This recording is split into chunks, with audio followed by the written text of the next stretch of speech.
नमस्कार। एक नया विषय 12 राशियों के लिए।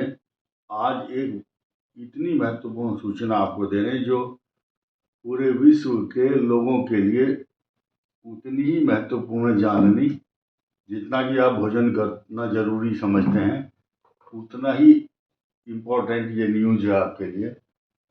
2 अप्रैल विश्व के लिए बहुत बड़ा टर्निंग पॉइंट है, और ये क्यों है और इसके साइड इफेक्ट क्या हो सकते हैं, जिसका आगाज या जिसकी पहले से ही आपको संभावना नजर आ रही है, तो क्यों ना उस पर चर्चा की जाए। और ये जानना हर व्यक्ति के लिए बेहद जरूरी है, क्योंकि हर नेसेसरी चीजें इस वीडियो के साथ जुड़ी हुई है। चाहे गैस की समस्या हो, चाहे पैसे की, चाहे आर्थिक लाभ हो, चाहे जीवन से जुड़ी हुई समस्याएं, या हमारे देश का सरोकार इस वीडियो से क्या हो सकता है।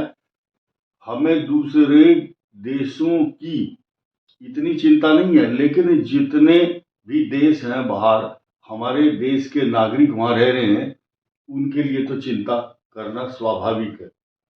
ये 12 राशि के लिए वीडियो है, और 2 अप्रैल को हस्त नक्षत्र होगा। हस्त नक्षत्र चंद्रमा का नक्षत्र है, और मंगल ग्रह का मीन राशि में प्रवेश करना।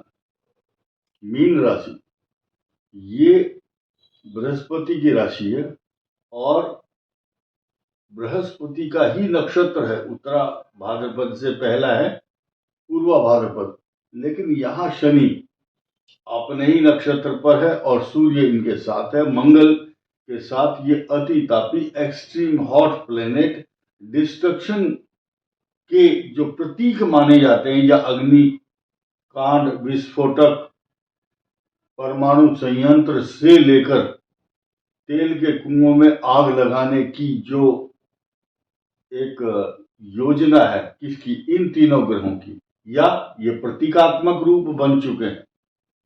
इसके पीछे एक बहुत बड़ा विज्ञान है, ज्योतिष का विज्ञान। जो बुद्धिजीवी हैं, जिनको थोड़ी सी भी नॉलेज है एस्ट्रोलॉजी की, वो समझ पाएंगे मेरे स्टेटमेंट को। ये कोई फॉल्स स्टेटमेंट नहीं है, ये लॉजिक के साथ है। ये जो राशि है 12 नंबर की, ये प्रलय वाली राशि है। प्रलय बोलते हैं इसको। क्यों? क्योंकि काल पुरुष की दृष्टि से इसका नंबर है 12th। 12th का मतलब एक्सपेंस, नुकसान, हानि, खर्च, वेस्टेज, या एनर्जी वेस्ट हो, धन का लॉस हो, जान माल का नुकसान हो। एक सरल भाषा में जो अदालत की बात करते हैं ना, अदालती कार्रवाई में ये शब्द ज्यादा, जान माल की हानि, या सरकारी शब्द है ये गवर्नमेंट का, जान माल का नुकसान। ये जान माल का नुकसान होता है, यानी कि हेल्थ और वेल्थ तथा मटेरियलिस्टिक चीजें, बिल्डिंग से लेकर के, या जो भी माल है, धन है, एसेट है, उसको लॉस देने वाले ग्रह हैं। और ये 2 अप्रैल का जो परिवर्तन है, जिसका बहुत बड़ा एक असर होने वाला है, जिसकी चर्चा पिछले कई महीनों से सभी खगोलीय विद, ज्योतिष शास्त्र के विशेषज्ञ इस पर अपने अपने हिसाब से एनालिसिस कर रहे हैं। तो हमने आपको ये बात बताने के लिए ये किया है एनालिसिस, कि राहु और केतु का जो कालसर्प दोष है, ये कालसर्प दोष इस राशि के लिए क्या नुकसान दे सकता है, या मीन राशि को प्रतीकात्मक रूप से लग्न के रूप में हमने रख लिया। आप देख रहे हैं, अब इस लग्न के रूप में रखने के बाद भी इसका 12th हाउस देखिए, इसके 12th हाउस से भी राहु 12वें है। राहु डिप्लोमेटिक है, तो ये डिप्लोमेटिक ही लड़ाई करवाता है, डिप्लोमेटिक ही नुकसान कराता है, या डिप्लोमेसी के जो तत्वावधान में बातचीत होगी वही सफल होगी। हर देश को इस समय अपनी डिप्लोमेसी की जो या कूटनीति की रचना संरचना किस प्रकार चाल चलनी है, हर व्यक्ति अपने घर में, हर देश का प्रधानमंत्री राष्ट्रपति अपने घर में अपने सलाहकारों के साथ मीटिंग कर रहा है। मीटिंग करने को बाध्य कौन करता है? ये तीनों ग्रह ये बाध्य करते हैं। और ये सलाहकार जिस प्रकार की बुद्धि रखते हैं, जैसे जिस राष्ट्र के अध्यक्ष की बुद्धि होगी वैसी ही वो योजना बनाएगा।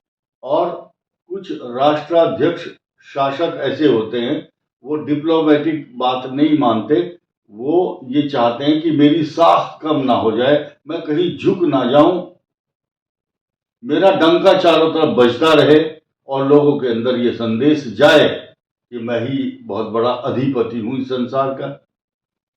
ये नाटक चाहे अमेरिका का हो, चाहे ईरान का, चाहे रूस का, या किसी भी देश के राष्ट्राध्यक्ष की बात हो, वो अपनी नाक नीची नहीं करना चाहते। लेकिन अंततोगत्वा जब इन ग्रहों का पटाक्षेप होगा या इनकी जो रणनीति है वो उजागर करेगी उनके चरित्र को या उनकी ताकत को, वो कितने मजबूत हैं, उनके घर में कितना अनाज है, वो उनके घर में कितनी शक्ति है, एनर्जी है, ये पर्दाफाश करने के लिए आए हैं। इस समय पूरे विश्व के लिए चुनौती है। ये बात क्लियर हो चुकी है। अब मैं भावात भावम का जो सिद्धांत है उस पर चर्चा करूंगा, क्योंकि ये जो वीडियो बन रहा है ये शास्त्रों के आधार पर है। शास्त्रों का आधार क्या है? भावात भावम का एक सिद्धांत है लघु पाराशरी में। वो ये कहता कि भाव से भाव देखो, पंचम से पंचम, द्वादश से द्वादश और चतुर्थ से चतुर्थ और दशम से दशम, सप्तम से सप्तम। ये सिद्धांत है, ये नियम है। अष्टम से अष्टम, मृत्यु का स्थान अष्टम भाव समझते हैं। जब गोचर में या महादशा में अष्टम से अष्टम के स्वामी की दशा आती है या गोचर में, उसकी मृत्यु होती है। लेकिन हम फिलहाल इस बात पर यहीं पर रुकते हैं कि मीन राशि काल पुरुष की दृष्टि से 12th है और इस राशि के 12th से 12th जो है 12वें से 12वें राहु है। अब जिसको हम सुरक्षित मानना चाहते हैं या जानना चाहते हैं कि ये जो स्थिति है इसकी क्या होगी, इस राशि का स्वामी अतिचारी होकर चतुर्थ में है, यहां से चतुर्थ। अब ये शत्रु राशि में चतुर्थ भाव में, यहां से चतुर्थ जो है वो भी शत्रु राशि है। तो ये जो कंडीशन बनी है, इस भाव को मंगल से दृष्ट है। ये भाव जो सप्तम भाव है, यानी कि ये हुआ पार्टनरशिप का या आपके सहयोगियों का। अब ये तीन ग्रह मंगल, शनि और सूर्य, ये तीनों कन्या राशि को टॉर्चर कर रहे हैं। इस टॉर्चर शब्द की परिभाषा अगर समझी जाए तो ऐसे समझो कि इस कन्या पर बृहस्पति की दृष्टि नहीं है, नहीं बोल रहे हैं, इसके द्वादश भाव में केतु है और यहां से इस कन्या राशि से अष्टम शुक्र, इसका खुद का स्वामी यहां से छठे। तो जितनी गाज गिर रही है, चारों तरफ से जो आफत आ रही है, सबसे ज्यादा कन्या पर आएगी। उतनी ही आफत मीन पर भी है, साफ साफ नजर आ रहा है। इसके बाद में एक एक राशि को एक एक शब्द में बताने का प्रयास करूंगा। कुंभ का बहुत पहले एक वीडियो बनाया था, घड़ा फूटने वाली बात। कुंभ राशि का जो घड़ा है वो क्रैक हो चुका है, उसमें से रिसाव हो चुका है। उसमें जो पहले एक बहुत बड़ी ज्वालामुखी भरी हुई थी राहु मंगल के अंगारक योग के कारण। वो दर्द, वो परेशानी, वो तनाव, वो चिंता, वो ज्वाला, वो निकल करके अब मीन के अंदर प्रवेश कर रही है। और ये जो कुंभ है, इस कुंभ के बजाय अब जितना दर्द उसने सहा था राहु के कारण, मंगल साथ में था, अब शनि और राहु, शास्त्रों में लिखा शनि वत राहु कुजवत केतु, शनि के प्रभाव राहु की तरह से ही, या राहु शनि वत राहु, शनि की तरह राहु है। तो मंगल का यहां आना बिल्कुल उसी तरह से बिहेव करेगा जैसे कि राहु के साथ। तो यानी कि आपने देखा होगा माचिस की तिल्ली अकेले नहीं, हवा में घुमाते रहो माचिस की तिल्ली को, घुमाओ तो वो जलेगी नहीं। और जलेगी कब? जब उसके साथ वो जो माचिस के ऊपर एक तरफ से मसाला लगा हुआ होता, उसके साथ घर्षण होगा। माचिस ऐसे नहीं जलती हवा में, तो माचिस जलेगी अब शनि के साथ। ये मसाला मिल गया इसको टच करने वाला, ये घर्षण है एक दूसरे के साथ। रगड़ जब लगेगी, उस रगड़ के कारण ये विस्फोटक स्थिति बनेगी। और यहां पर सूर्य है। अब सूर्य की जो विश्लेषण करने की जो विधि है, आसानी से समझेंगे आप। और मैंने पहले ही बताया, वो लोग जिनकी समझ में आती है बेसिक ज्योतिष, वो तो समझ पाएंगे कि ये राशि क्या है और ये युति क्या होती है। लेकिन जिनकी समझ में नहीं आता, वो अपना समय बेकार ना करें। बेकार अपना समय गंवा रहे हैं, कोई फायदा नहीं। इसलिए मैं कहूंगा, ये जो मूल त्रिकोण राशि है सिंह, इस पर यहां तो केतु है, लेकिन यहां से अष्टम भाव देखिए क्या है। अभी भावात भावम की बात कर रहे थे। इस मूल त्रिकोण राशि से अष्टम भाव, यानी कि सूर्य पीड़ित सूर्य के साथ क्या क्या टॉर्चर और अत्याचार हो रहा है देखिए। शनि साथ में है और इस भाव का ही स्वामी है। ये रिलेशन बहुत जबरदस्त बना हुआ है। मंगल भी आ चुका है। ये पोजीशन जब हो तो यानी कि शनि द्वादश का स्वामी, इस प्रलय से इस प्रलय द्वादश भाव को देखते हुए ये जो समीकरण बनेंगे, ये अच्छे नहीं है। और इसकी ज्वाला आपने देखा होगा, आग जब लगती है कहीं, आप किसी यज्ञशाला में जाओ, हवन करो, तो आज हवन किया तो 2 दिन तक कम से कम वो आग रहती है उसके अंदर, यज्ञ के अंदर। या होली जलती है, जब उस होली की जो आग है वो ठंडी नहीं होती जल्दी से। और ज्वालामुखी के जो पर्वत है, जब वहां पर आग लगती है तो आग की नदियां जैसी बहती है और वो शीतल नहीं होती कई दिन तक। यही कारण है, ये जो आग लगेगी ये कई महीने तक रहने वाली है, क्योंकि ये बहुत गहरी है। ये प्रलय का की जो राशि है, द्वादश भाव प्रलय की राशि है, द्वादश राशि प्रलय की राशि है। द्वादश से द्वादश राहु है। राहु दरार पैदा करता है, वैमनस्य और डिप्लोमेटिक।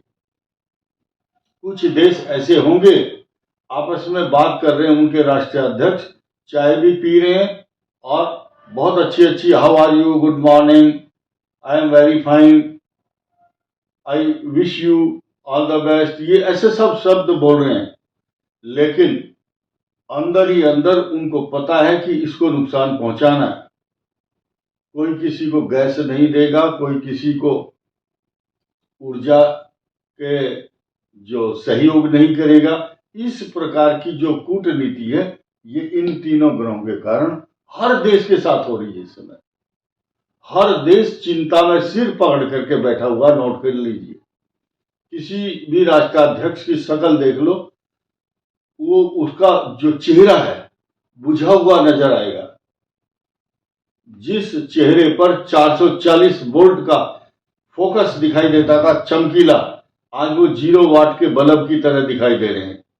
0 वाट के बल्ब में कोई भी शाइनिंग नहीं होती यार, कोई चमक, डायनेमिक पर्सनालिटी नहीं होता वो।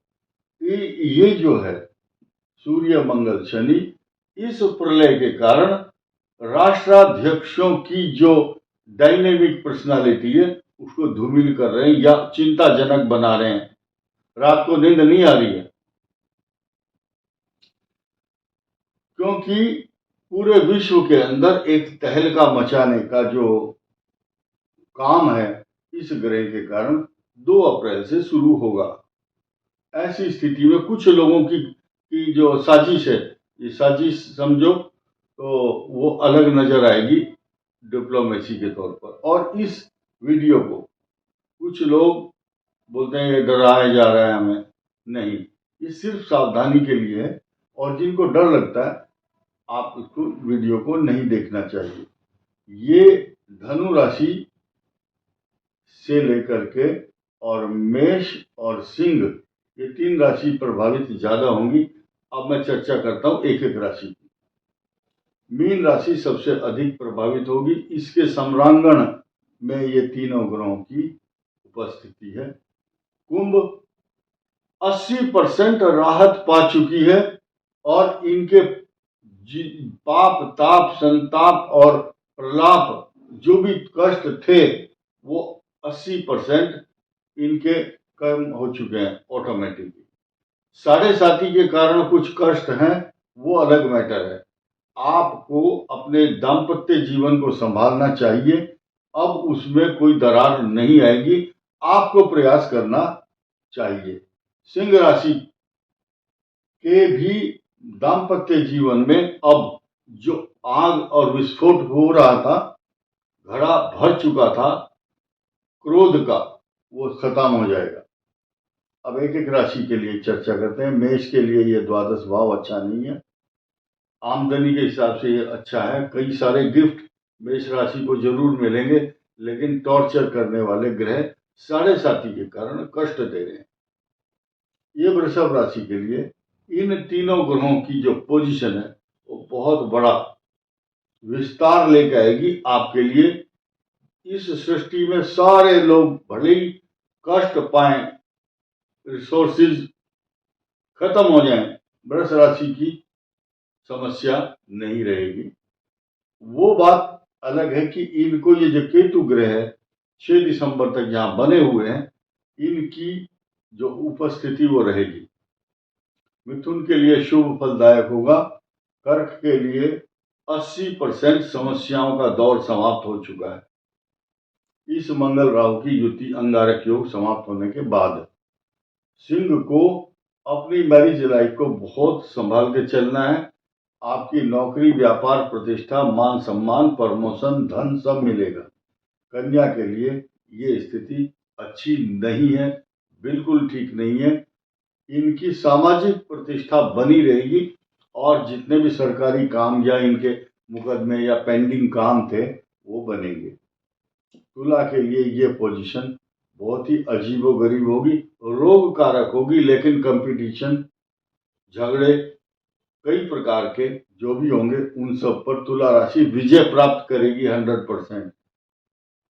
वृश्चिक के लिए जो क्लेश, अशांति, तनाव चल रहा था वो अब समाप्त हो जाएगा। लेकिन आपको अपने क्रोध को, अपने ज्ञान को छलकने नहीं देना, विचलित नहीं होने देना। आपकी संतान आपके लिए कष्टकारक।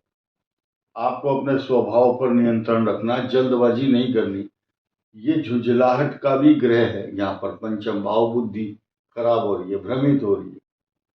यही सूर्य, यही शनि और मंगल आपको विचलित कर सकते हैं। पेट के रोग, लीवर के रोग तथा अशांति और जल्दबाजी में डिसीजन नहीं लेना।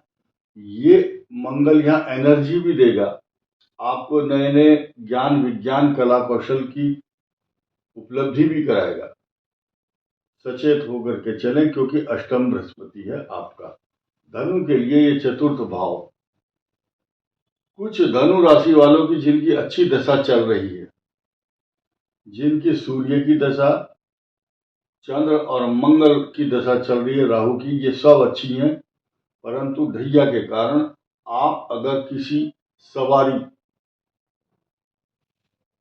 प्रॉपर्टी, गाड़ी, कोई मैटीरियलिस्टिक चीज खरीदना चाहते हैं, सचेत होकर के काम करें अपनी दशा के अनुसार। मकर के लिए बहुत ही अच्छी स्थिति ये बनेगी, लेकिन केतु के कष्ट अपनी जगह है।